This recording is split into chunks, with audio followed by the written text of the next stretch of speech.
Hello students, कैसे हैं आप सब लोग। जैसे आपके सबके एग्ज़ाम जो है ख़त्म हो चुके हैं और बीएलएलबी का जो है आपका नया सेमेस्टर स्टार्ट हो गया है। अब जो बच्चे हैं वो फोर्थ सेमेस्टर के एग्ज़ाम देके जो है फिफ्थ सेमेस्टर में पहुंच गए हैं। तो आप एक बार रिव्यू कमेंट लिख के मुझे ज़रूर बताएं कि मेरा चैनल आपको कितना हेल्प कर रहा है और कितनी हेल्प आपको मिल रही है मेरे क्वेश्चन से एग्ज़ाम में। तो मेरा हमेशा से टारगेट रहा है कि मैं उन बच्चों के ऊपर फोकस करूं जो बच्चों को पढ़ाई का समय कम मिलता है और किसी वजह से वो पढ़ नहीं पा रहे हैं और लास्ट में जाके वो कुछ ऐसा पढ़ना चाहते हैं जिससे उनके मार्क्स जो है एग्ज़ाम में ठीक ठाक आएँ, वो पास हो जाएँ। तो ऐसे बच्चों के लिए मैंने एक स्पेशल क्लासेस भी शुरू की हैं, लेट इवनिंग क्लासेस शुरू की हैं फिफ्थ सेमेस्टर के बच्चों के लिए। आप चाहें तो मेरा बैच ज्वाइन कर सकते हैं, जो वर्किंग है वो रेगुलर स्टडी करेंगे तो मेरा वादा है कि आप एग्ज़ाम में डेफिनेटली अच्छे मार्क्स लेके आएंगे। तो आइए शुरू करते हैं आज का वीडियो।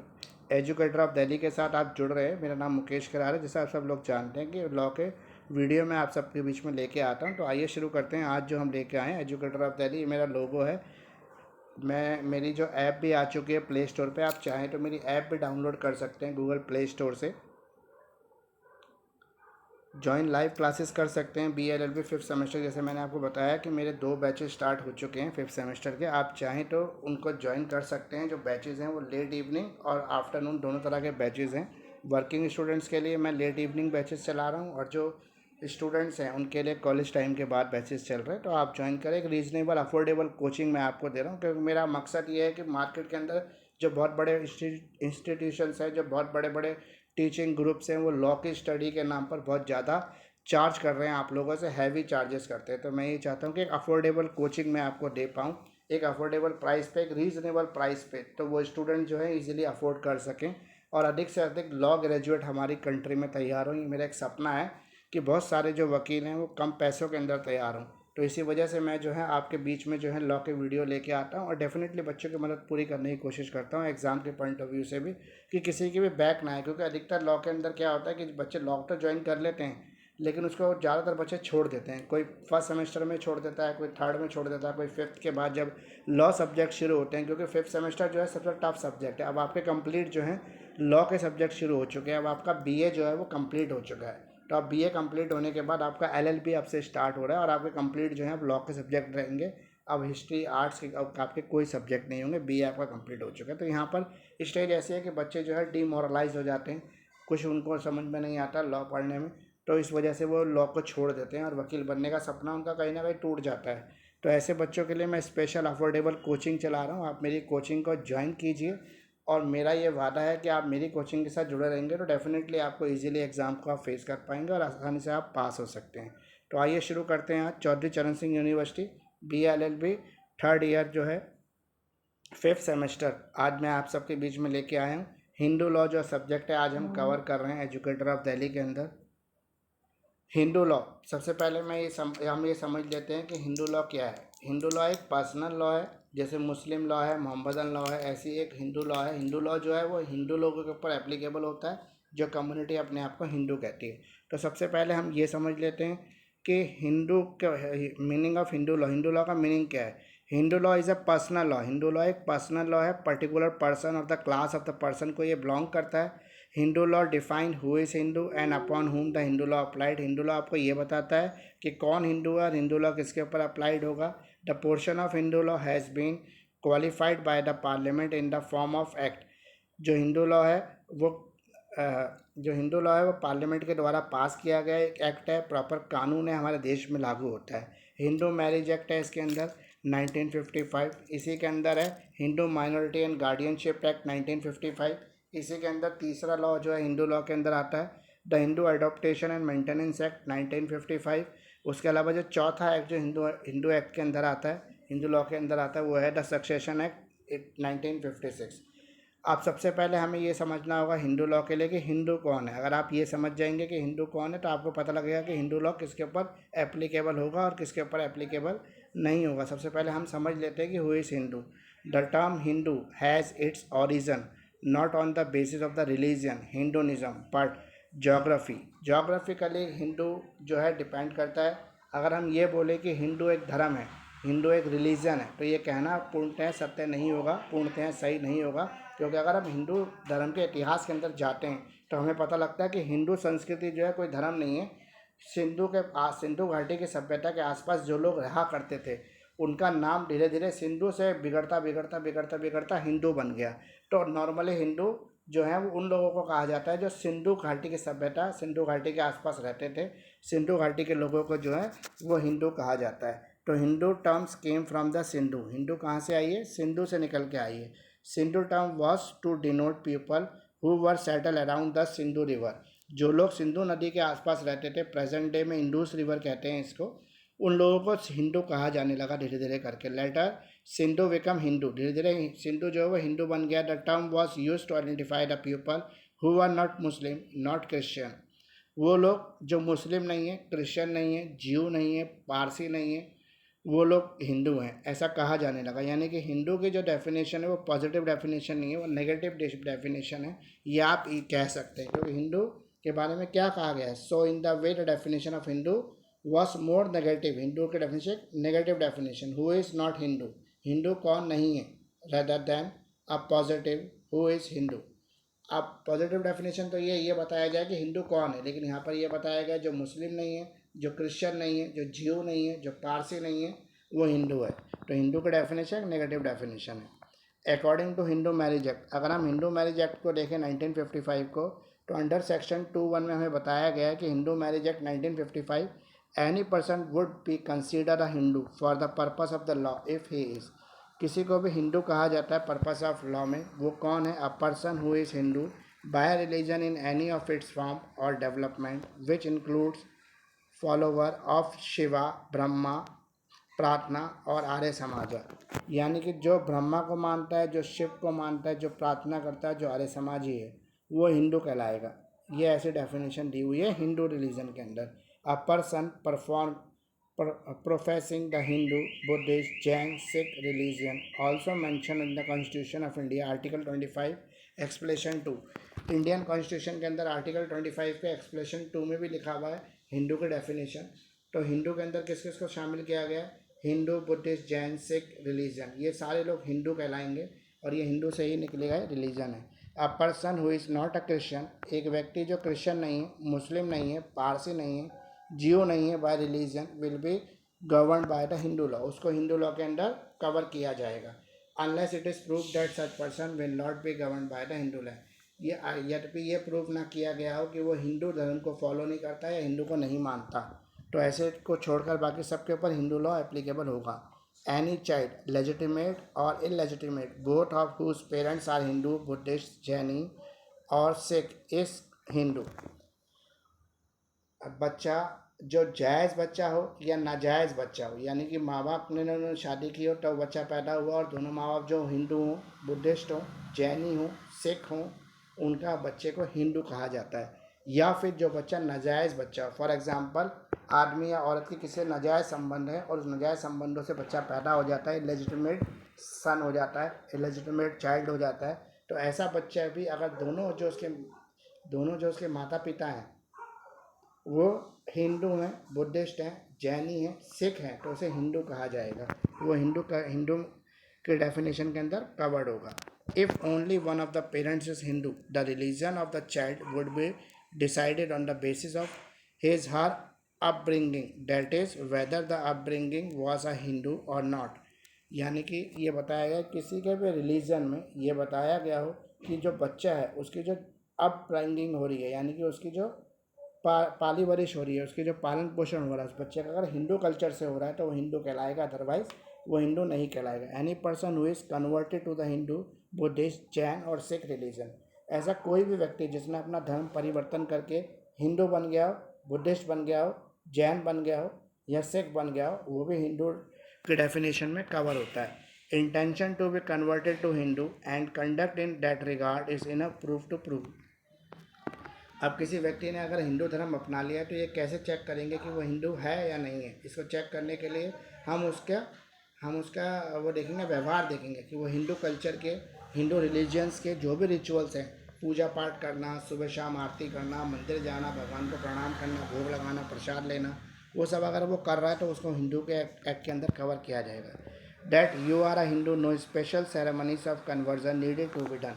अगर किसी ने अपने आप को हिंदू मान लिया है मन से और पूरी तरह से वो हिंदू रीति रिवाज को फॉलो कर रहा है, हिंदू कल्चर को फॉलो कर रहा है, तो ऐसे व्यक्ति को कन्वर्जन के लिए कोई भी कोई भी पूजा पाठ धर्म शास्त्र शुद्धिकरण कुछ नहीं कराने की ज़रूरत है, उसको हिंदू माना जाएगा according to Hindu act. According to Hindu law, Hindu by birth, अगर हिंदू एक्ट के अनुसार देखें, हिंदू लॉ के अनुसार देखें तो हिंदू 4 तरह के होते हैं। पहला जन्म से Hindu, Hindu by birth. Hindu by conversion, जिसने अपना धर्म परिवर्तन कर लिया हो। ब्रॉट अप एज हिंदू, जिसका पालन पोषण हिंदू की तरह हुआ हो। हिंदू बाय डिक्लेरेशन, जिसने अपने आप को हिंदू डिक्लेयर कर दिया हो। अब ब्रॉट अप बाय हिंदू का सबसे बड़ा जो एग्जाम्पल है वो है आपका संजय दत्त का एग्जाम्पल है। संजय दत्त जो था, उसके पिता जो है सुनील दत्त हिंदू हैं, लेकिन उसकी जो माता थी नरगिस, नरगिस जो है वो एक मुस्लिम है। और जो उसका ब्रॉटअप है, पालन पोषण जो भी हुआ है संजय दत्त का, वो हिंदू रिचुअल से हुआ है, हिंदू धर्म के अनुसार हुआ है, हिंदू संस्कृति के अकॉर्डिंग हुआ है। इसलिए संजय दत्त को आप हिंदू कहेंगे, उसको मुस्लिम नहीं कह सकते। उसी तरह से अगर सैफ अली खान को देखें तो नवाब पटौदी जो है उसके पिताजी हैं, और उनकी माँ जो है शर्मिला टैगोर है, जो एक हिंदू है। लेकिन जो सैफ अली खान है, उसका जो पालन पोषण हुआ है वो मुस्लिम कल्चर से हुआ है, तो इसीलिए उसको हिंदू कहा जाएगा। यहाँ पर आप इस बात से ये रिलेट मत करना बिल्कुल भी कि अगर पिता मुस्लिम है तो बच्चा मुस्लिम होगा, और पिता हिंदू है तो बच्चा हिंदू होगा, ऐसा बिल्कुल कतई नहीं है। ये डिपेंड करता है कि बच्चे का जो पालन पोषण हुआ है वो कैसे हुआ है। फॉर एग्ज़ाम्पल मैं एक चीज़ और आपको बता देता हूँ कि एक और एग्जांपल है मेरे पास। जैसे इंदिरा गांधी है, इंदिरा गांधी जो थी वो हिंदू थी, और इंदिरा गांधी का जो हस्बैंड था वो मुस्लिम था, फिरोज गांधी। लेकिन जो उनके बच्चे थे राहुल गांधी और संजय गांधी, उनको हिंदू बोला गया है। क्यों? क्योंकि उनका जो ब्रॉटअप है, उनका जो पालन पोषण है वो हिंदू संस्कृति के अकॉर्डिंग हुआ है, इसलिए वो हिंदू कहलाए। तो हिंदू होने के लिए उसका पालन पोषण जो है हिंदू संस्कृति से होना जरूरी है। To whom Hindu law apply, Hindu law किसके ऊपर अप्लाई होता है? Hindu by religion, Hindu by birth, any person not covered any other law, Hindu by religion. ऐसा कोई भी व्यक्ति जिसके ऊपर कोई और धर्म एप्लीकेबल नहीं होता, जिसके ऊपर हिंदू धर्म एप्लीकेबल होगा, जो हिंदू बाय रिलीजन है, हिंदू बाय बर्थ है, जो पैदा हिंदू हुआ है। Any person who is Hindu, Jain, Sikh, Buddhist by birth are consider as Hindu by religion, उसको हम हिंदू बाय रिलीजन कहते हैं। हिंदू बाय कन्वर्जन भी होता है, जिसने अपना धर्म परिवर्तन कर लिया हो। Any person who become Hindu by conversion are also consider as Hindu by religion. ऐसा कोई भी व्यक्ति जिसने अपना धर्म परिवर्तन करके हिंदू बन गया हो, उसे हिंदू बाय कन्वर्जन कहते हैं, इसे कंसीडर करते हैं हिंदू रिलीजन के according. Hindu by birth, Hindu by birth में 2 तरह की कंडीशंस होती हैं। पहला, जिनके बोथ पेरेंट्स आर हिंदू हैं, any person whose both parents are Hindu and who profess Hindu religion, एस वो हिंदू रिलीजन को फॉलो करता है, हिंदू रिलीजन को अपना रहा है, हिंदू रिलीजन के अकॉर्डिंग उसका ब्रॉटअप हो रहा है, तो वो हिंदू कहलाएगा। हिंदू बाय कन्वर्जन, ऐसा कोई भी व्यक्ति है जिसने हिंदू धर्म को बाद में अपना लिया है तो उसे भी हिंदू कहेंगे। हिंदू बाय बर्थ में जो है both parents are Hindu, any person whose both parents are Hindu and who profess the Hindu religion, जो हिंदू रिलीजन को मानता हो, जो जन्म हिंदू रिलीजन में हुआ है, उसको हम हिंदू कहेंगे। One parents Hindu, any person whose father और मदर इज हिंदू और childrens are brought up as Hindu, जिसके माता या पिता जो हैं वह हिंदू हैं, और जो बच्चे का पालन पोषण हुआ है वो हिंदू संस्कृति के अकॉर्डिंग हुआ है, तो ऐसे बच्चे को हम हिंदू कहेंगे। To whom Hindu law do not apply, किसके ऊपर हिंदू लॉ अप्लाई नहीं होता? Any children whose one parents is Hindu and another parents other than Hindu, Muslim, Christian, Parsi, Jew not brought up as the Hindu. मतलब ऐसा कोई भी पेरेंट्स है जिसका एक हस्बैंड या वाइफ में से एक तो हिंदू है और दूसरा जो है किसी और कम्युनिटी का है, वो मुस्लिम हो सकता है, वो क्रिश्चियन हो सकता है, वो पारसी हो सकता है, वो जियो हो सकता है, जिसका ब्रॉटअप जो है वो हिंदू के अकॉर्डिंग नहीं हुआ है, ऐसा व्यक्ति को मुस्लिम कहेंगे, हम हिंदू नहीं कहेंगे, या क्रिश्चियन कहेंगे, या पारसी कहेंगे, या ज्यू कहेंगे। इसका एग्जांपल सलमान खान हो सकता है। जैसे मैंने आपको बताया था, सलमान खान की जो माता है वो हिंदू है, लेकिन सलमान खान के जो पिताजी हैं वो मुस्लिम है, और सलमान खान का जो ब्रॉटअप है वो पूरा का पूरा मुस्लिम कल्चर के अकॉर्डिंग हुआ, इसलिए सलमान खान को हम मुस्लिम कहेंगे। अब आगे देख लेते हैं। Any Hindu who convert himself in any other religion than Hindu religion, कोई भी हिंदू जो अपने आप को कन्वर्ट कर जाता है, हिंदू रिलीजन को छोड़कर किसी और रिलीजन को अपनाने लगता है, तो इसको हम हिंदू नहीं कहेंगे, उसको उस रिलीजन का बोलना शुरू कर देंगे। Hindu law is not lex loci, Hindu law को हम लैक्स लॉक्सी नहीं कह सकते, यानी कि क्षेत्रीय कानून नहीं कह सकते। फॉर एग्जाम्पल देखते हैं क्या है इसके अंदर। The Hindu law is not territorial law, in other word it is not a lex loci, law of locality नहीं है ये, that is which applies only to a particular locality और द स्टेट। ऐसा नहीं है कि दिल्ली के अंदर जो भी रह रहा है उसको हिंदू कहेंगे, और मद्रास के अंदर जो भी रह रहा है उसको मद्रासी कहेंगे, उसको हिंदू नहीं कहेंगे। तो ऐसा नहीं है, हिंदू लॉ जो है वो पर्टिकुलर रीजन या क्षेत्र के हिसाब से नहीं है। हिंदू जो है पर्टिकुलर रीजन या क्षेत्र का नहीं हो सकता, उसको उसको होने के लिए उसको धर्म रिलीजन फॉलो करना पड़ेगा हिंदू का। But a personal law, Hindu जो है वो एक पर्सनल लॉ है।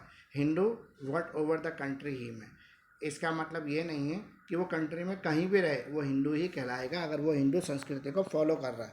तो इसी के साथ आज का वीडियो जो है मेरा ख़त्म होता है। आप मेरे साथ जुड़े रहिए, एजुकेटर ऑफ दिल्ली के साथ जुड़े रहिए। एजुकेटर ऑफ दिल्ली जो है आपको ऑनलाइन कोचिंग भी प्रोवाइड करता है, BA LLB history political science class 6 से लेकर 12 तक के कोई भी सब्जेक्ट के लिए आप मुझे कांटेक्ट कर सकते हैं।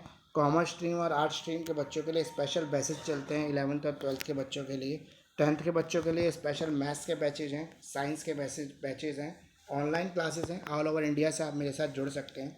अभी BA LLB के रिसेंटली 2-3 बैच स्टार्ट हुए हैं 5th सेमेस्टर वाले बच्चों के लिए। बहुत ज़रूरी है कोचिंग लेना, क्योंकि इनके जो सब्जेक्ट हैं वो कंप्लीट लॉ के सब्जेक्ट हैं। इस बार अगर आप सोचोगे कि जैसे अब तक आप काम चलाते आए यूट्यूब से या फिर गूगल सर्च से और चारों सेमेस्टर आप पास होते रहे हो और आप खुश हो इस बात से कि आपका कोई बैकलॉग नहीं है, तो मैं ये भी कोशिश करूँगा कि आगे भी आपका कोई बैकलॉग ना हो। लेकिन इस बार क्या है कि आपके जो सारे सब्जेक्ट हैं वो लॉ के सब्जेक्ट हैं, पाँचों के पाँचों सब्जेक्ट जो हैं आपके लॉ के सब्जेक्ट है। मैंने सिलेबस अपनी वेबसाइट अपने यूट्यूब चैनल पर अपलोड कर दिया है। आप मेरे साथ मेरे इंस्टाग्राम पर भी जुड़ सकते हैं, एजुकेटर ऑफ दिल्ली के नाम से मेरा इंस्टाग्राम है। मेरा एजुकेटर ऑफ दिल्ली के नाम से फेसबुक पेज है, फेसबुक पेज पर भी मेरे साथ अटैच हो सकते हैं। फेसबुक पेज पर भी मैं कई तरह के अपडेट्स देता हूँ BA LLB से जुड़े हुए, तो आप वहाँ भी मेरे साथ अटैच रह सकते हैं। तो फ्रेंड्स आज ही अपना रजिस्ट्रेशन कराने इनरोल कर रहे हैं हम ओनली 199 रुपीज़ में। और अगर आपको जानकारी चाहिए तो आप मेरे व्हाट्सएप नंबर पर मुझे कॉल भी कर सकते हैं, व्हाट्सएप भी कर सकते हैं 9811948855 पर। ईजिली मैं अवेलेबल हूँ आपके लिए, आप कुछ भी क्वेरीज मुझसे कर सकते हैं। तो थैंक्स फॉर वॉचिंग, आपने इतना समय दिया, मुझे सुना। एजुकेटर ऑफ दिल्ली के साथ आपका इतना प्यार है, दिन पर दिन मेरे सब्सक्राइबर जो हैं वो बढ़ते जा रहे हैं। इससे पता लगता है कि आप मेरे को कितना अप्रिशिएट कर रहे हैं, कितना पसंद कर रहे हैं और आपको मैं कितना फ़ायदा पहुंचा पा रहा हूं। तो प्लीज़ लाइक करें, कमेंट करें, सब्सक्राइब करें, हमारे चैनल को हेल्प करें ग्रो करने में। अपने फ्रेंड्स के साथ, अपने कॉलेज के व्हाट्सएप ग्रुप में अपने जानने वाले जितने लोग लॉ कर रहे हैं उन तक मेरे वीडियो को पहुँचाएँ ताकि सभी को लाभ हो सके। तो फ्रेंड्स आज ही मैं कहूँगा आपसे इनरोलमेंट करा लें और मेरे साथ कोचिंग में जुड़ जाएं, क्योंकि वहाँ पर मैं आपको कंप्लीट PDF दूंगा हर चैप्टर की, हर असाइनमेंट की, हर टॉपिक की। उसके अलावा मैं आपको असाइनमेंट्स दूंगा, टॉपिक वाइज क्वेश्चंस दूंगा करने के लिए। और जो इम्पोर्टेंट क्वेश्चन की सीरीज़ मेरी काफ़ी हिट रहती है और काफ़ी बेस्ट क्वेश्चन रहते हैं मेरे। पूरा का पूरा पेपर उसमें से कई बार मैच कर जाता है। 100% पेपर भी आ चुका है मेरे क्वेश्चंस में से। उन क्वेश्चंस के मैं आंसर भी आपको प्रोवाइड करूँगा अपनी कोचिंग में। तो मेरे साथ आप जुड़ें और अपनी स्टडी को इम्प्रूव करें। अगर आप किसी वजह से भी डिमोरलाइज हैं, आपको लॉ करने में कोई भी परेशानी आ रही है, तो मैं आपके लिए 24/7 अवेलेबल हूँ। आप मुझे कभी भी मैसेज कर सकते हैं, मैं आपकी हेल्प करूँगा, पूरी कोशिश करूँगा हेल्प करने के लिए। इसमें मेरा कोई निजी स्वार्थ नहीं है, मेरा एक काम है। मैं ये चाहता हूँ कि अधिक से अधिक लॉ ग्रेजुएट जो हैं वो इंडिया के अंदर पैदा हों, ताकि लोगों के अंदर लॉ अवेयरनेस आए। और जितने भी ये उल्टे सीधे सामाजिक धंधे हो रहे हैं, पुलिस वाले हमें जगह जगह धमका देते हैं, हमें कानून की भाषा सिखाई जाती है, तो हमें भी तो नॉलेज होगी तो हम इन सब को हैंडल कर सकते हैं। तो आप मेरे साथ जुड़े रहिए, अपने कमेंट लिख मुझे बताइए कि मेरे चैनल से आपको कितना बेनिफिट हो रहा है, आपको कितना फ़ायदा हो रहा है। तो आपके कमेंट्स का मुझे हमेशा से वेट रहता है। आप मेरे चैनल को सब्सक्राइब भी करें, क्योंकि मैं देखता हूँ 4-4, 5-5 हज़ार व्यूज़ हो जाते हैं वीडियो पे, लेकिन 4-4, 5-5 हज़ार सब्सक्राइबर नहीं है। तो कुछ लोग जो है पूरा चैनल देखते हैं, पूरा वीडियो देखते हैं, लेकिन सब्सक्राइब नहीं करते और ऐसे ही निकल जाते हैं वीडियो देखकर। तो please friend, don't forget to subscribe, bell icon को भी हिट कर दे ताकि लेटेस्ट वीडियो का नोटिफिकेशन आपको मिलता रहे। अब मैंने 5th सेमेस्टर के वीडियो डालने शुरू कर दिए, कोशिश करूँगा कि सारे वीडियो आपके बीच में जल्दी जल्दी शेयर कर दूँ। तो थैंक्स फ्रेंड, इस तरह मेरे साथ जुड़े रहिए। एजुकेटर ऑफ दिल्ली को आपका बहुत प्यार मिल रहा है। मेरा ऐप भी आप डाउनलोड कर सकते हैं प्ले स्टोर से, प्ले स्टोर पर ऐप अवेलेबल है। एजुकेटर ऑफ दिल्ली के नाम से मेरा प्ले स्टोर ऐप है। इंस्टाग्राम ID है मेरा educator of Delhi, Facebook page है मेरा एजुकेटर ऑफ दिल्ली। आप मुझे सोशल मीडिया पे जितना ज़्यादा टैग करेंगे उतना मुझे अच्छा लगेगा। थैंक यू फ्रेंड्स, इस तरह मेरे साथ जुड़े रहिए। एजुकेटर ऑफ दिल्ली के साथ आपका इतना प्यार देने के लिए बहुत बहुत शुक्रिया, बहुत बहुत धन्यवाद।